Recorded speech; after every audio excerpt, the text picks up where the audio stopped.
Dis-toi les prix Nobel et les savants qui feraient réussir voyager dans le temps arborent sa pilosité subbuccale et pense en dehors du bocal. C'est expliquer ce qu'est la radiation. Contacte-t-on pour poser une question? Le professeur Moustache. Cher prof, en faisant une recherche sur Internet, je me suis retrouvé par hasard sur cryogénisation. Mais fichtre, qu'est-ce donc?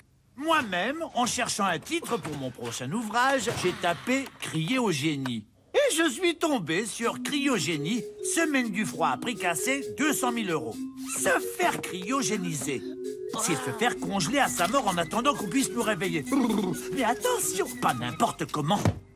Quand on congèle les tissus, des cristaux de glace vont se former entre et dans les cellules. Les cellules abîmées se détruiront. Il n'y a qu'à comparer la photo de l'emballage d'une farfalée au fricotin de Macédoine surgelée et ce à quoi ça ressemble vraiment pour saisir à quel point la congélation est une sacrée peau de vache.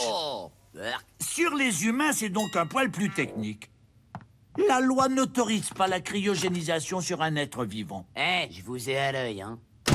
Alors imaginons que je meurs subitement comme ça. Prof!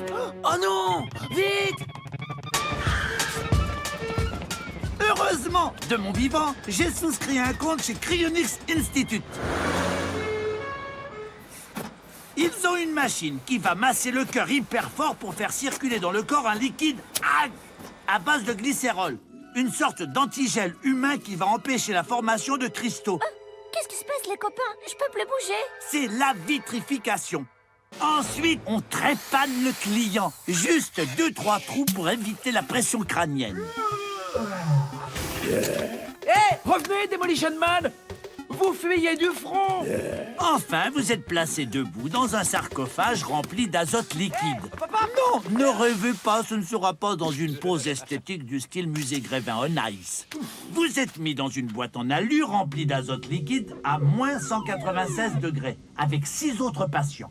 La tête en bas, parce que si jamais le niveau d'azote baisse dans les caissons, la tête restera toujours au froid. À votre réveil, en plus de ressembler à un vieux hachis parmentier décongelé, vous pouvez avoir les pieds pourris et du glycérol plein les veines. Thé ou café? On raconte que plus de 250 personnes dans le monde se sont inscrites pour se faire cryogéniser. En fait, faudra-t-il déclarer aux impôts un parent cryogénisé comme personne à charge? Oui, tu peux. Et avant de remplir votre feuille d'impôt, Tapez, tu mourras moins bête sur arte.tv. Avec ça, c'est sûr, vous mourrez moins bête, mais bon, vous mourrez quand même.